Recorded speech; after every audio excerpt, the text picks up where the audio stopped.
Salut tout le monde et bienvenue pour une nouvelle vidéo. Aujourd'hui, on va parler de déload, de comment bien réaliser un déload pour ne pas se retrouver perclus de courbatures après son déload et avec une belle perte de force. C'est encore une fois une question qui a été posée sur les forums Superphysique de quelqu'un qui a mal géré son déload. Et donc, je voulais qu'on fasse le point dessus, sur ce qu'est un déload et comment faire pour justement en profiter et en même temps, à quoi ça sert pour mieux progresser. Alors, je vous montre la question, comme d'habitude.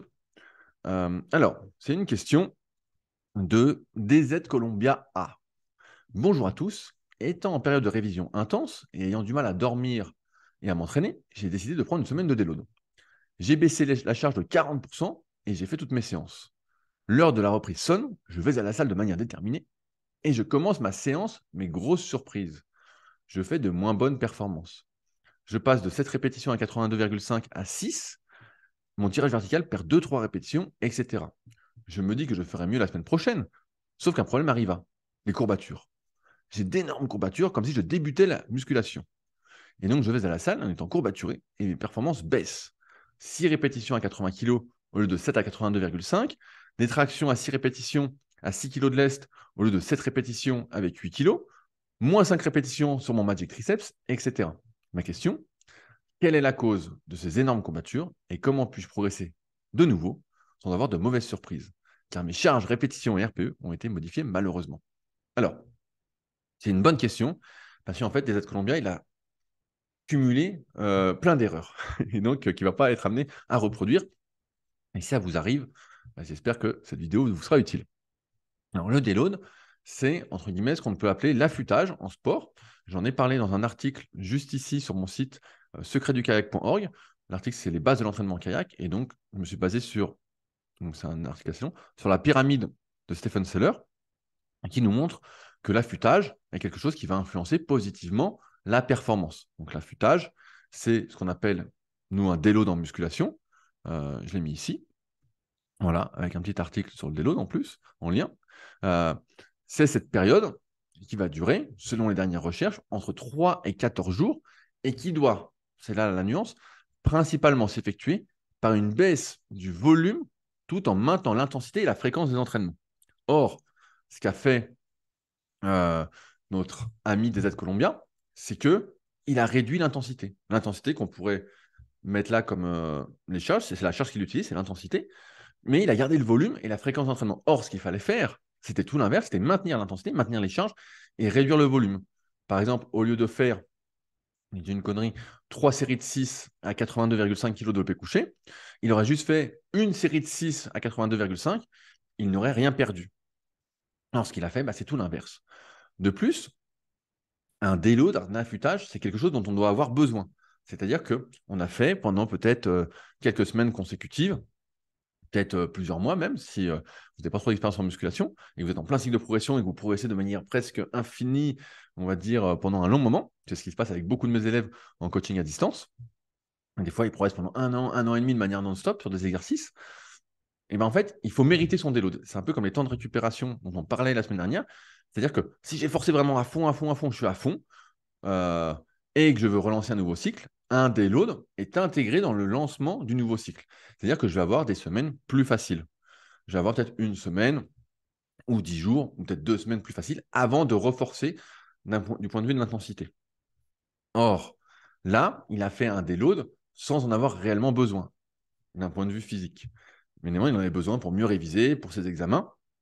Et ce qu'il aurait donc dû faire, c'est juste réduire le volume, faire moins de séries, mais garder l'intensité.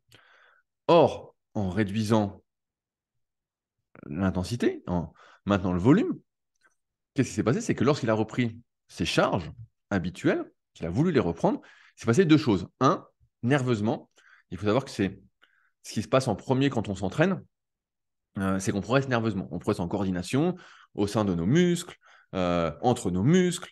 On en a parlé dans une vidéo il y a quelques jours. C'est les premiers gains, c'est les premières adaptations qui se passent, les adaptations nerveuses, mais c'est aussi ce qui part le premier. Alors certains diront, oui, mais moi je pars une semaine en vacances, je perds rien. Peut-être de la chance, mon gars. Moi, ce n'est pas mon cas. Et ce n'est pas le cas de DZ Colombien, et ce n'est pas le cas de beaucoup, beaucoup de personnes qui sont à la base pas spécialement faites pour la musculation, qui ne sont pas faites pour être fortes, qui sont plutôt faites pour l'endurance peut-être, ou la résistance. L'être humain de base, il est plutôt fait pour ça, et moins pour la force. Et donc, en diminuant ses charges, il est arrivé, Et nerveusement, bah, il avait perdu, sans doute, en force au niveau de ses fibres musculaires. Il envoyait moins de fréquences au niveau de ses impulsions motrices et il y avait peut-être moins de fibres qui s'activaient en même temps. Il avait perdu un peu dans cette coordination. En synchronisation, on appelle ça intramusculaire. Et donc, il a perdu de la force. Et comme il s'est vertué à vouloir reprendre les charges qu'il utilisait, mais il a eu d'énormes courbatures parce qu'en fait, il s'est, entre guillemets, désentraîné pendant une semaine. Il faisait des charges beaucoup plus légères et donc il a eu d'horribles courbatures. Alors, les courbatures, on pourrait en discuter longtemps, c'est certainement pas indispensable pour progresser. Moi, personnellement, j'aime de moins en moins en avoir, même si ça peut faire plaisir à l'ego de dire qu'on a fait une bonne séance. Ce n'est pas spécialement avoir fait une bonne séance. Une bonne séance, c'est une séance où on a atteint les objectifs que l'on s'était fixés avant la séance, une séance qu'on a programmée, une séance en plus où on a eu des bonnes sensations. Il y a un point de vue objectif et un point de vue subjectif. Ça, c'est une bonne séance. Mais avoir des courbatures le lendemain qui handicapent, comme c'est son cas, qu'il a eu pendant plus d'une semaine, bah ça, ça ne fait pas plaisir. C'est pas signe d'un entraînement. Et en plus, ça limite, entre guillemets, sa récupération. Et donc, il arrive à l'entraînement suivant, 2 semaines après, et il est encore moins bon. Alors, qu'est-ce qu'il doit faire maintenant des aides colombiens? Il doit malheureusement repartir de plus bas et remonter progressivement parce que, en ayant diminué encore une fois l'intensité, donc les charges qu'il utilisait pendant une semaine, il s'est déconditionné nerveusement. Musculairement, il s'est déconditionné. C'est pour ça que plus on fait un effort et plus on s'immunise à l'effort, ce qu'on appelle l'immunisation. J'en parle dans le tome 3 de la méthode Superphysique pour ceux qui veulent aller plus loin. Et donc là, il s'est désimmunisé, il est devenu beaucoup plus sensible à l'effort, et donc il a eu des courbatures avec des charges qu'il n'était plus vraiment capable d'utiliser, parce que nerveusement, il n'était plus dedans, et donc en fait, il a eu d'horribles courbatures. Donc là, il doit relancer doucement ses charges, donc je dis une connerie, je ne le connais pas spécialement, donc c'est difficile de donner une bonne réponse. Pardon. Mais par exemple, s'il fait des séries de 6, eh ben, il peut relancer en série de 6 à 75 kg, puis remonter progressivement en fonction de la difficulté. L'application SP Training l'aidera grandement, qui est disponible sur tous les stores, avec tous les cycles qui sont déjà intégrés dedans.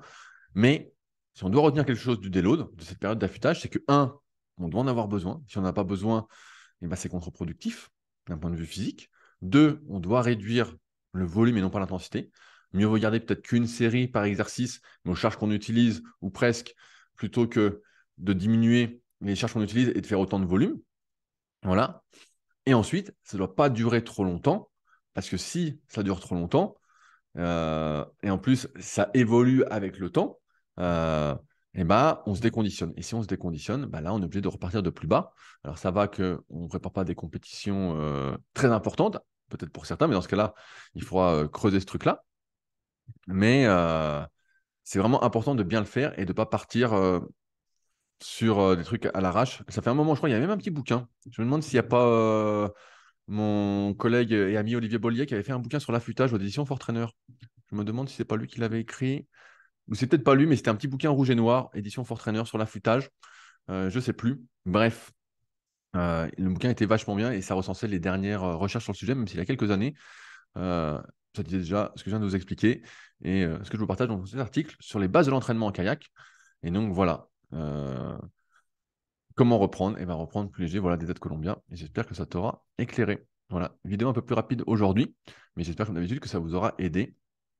Et ça vous évitera une petite erreur d'entraînement qui peut vous coûter quelques semaines de progression.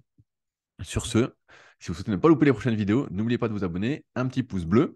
Et nous, on se retrouve bientôt pour une nouvelle vidéo. Et n'oubliez pas, si vous avez des questions, utilisez bien les forums Superphysique, www.superphysique.org. Vous voyez mon écran, c'est juste ici.